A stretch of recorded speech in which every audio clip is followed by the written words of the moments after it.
People right now, we're showing them your actual page here. This is your Instagram account. So he goes as pot_portraits.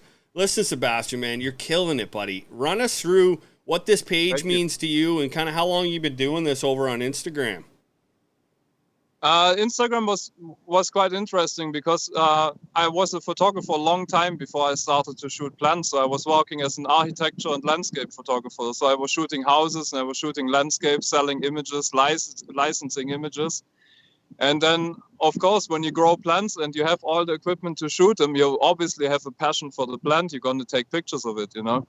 So I had an Instagram, I started it, and I uploaded a few images. I had like 500 followers after a while, but I didn't have the, you know, like anything in life you want to succeed, like the same way I succeeded in architecture, photography, and landscape, you need to put your whole heart into it, you know? Well, you can definitely tell that you've got your heart into this page, man. I mean, I know how much work it takes to photography alone, but when you're taking photos of plants, man, I mean, the lighting's got to be perfect. Everything's got to be perfect. So some of your photos here, there's some people in here that they run Instagram pages. They're trying to get a following. What's some cool techniques that people can use with just a regular iPhone to really up their quality of these photos?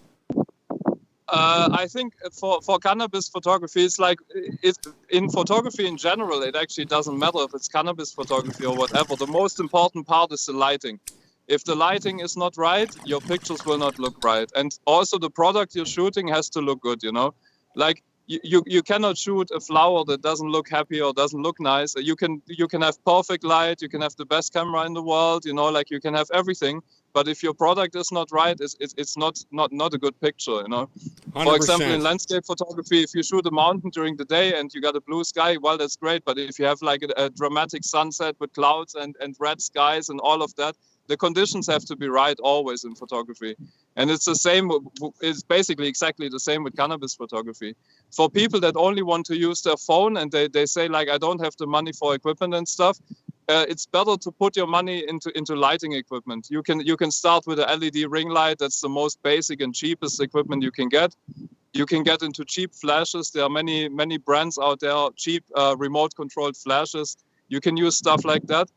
And the camera, honestly, is not even that important. So if you only use your phone, make sure your lighting is correct. The best way to learn how to shoot plants is actually if you just check the internet, how to shoot portraits. That's why the pot portraits was my name, because it's the same technique. I use the same technique for plants that you would use to shoot a model or to shoot a headshot in portrait. You know, there's no difference. It's the same thing. Well, I got to tell you, man, some of these girls are propping up just being little models, man.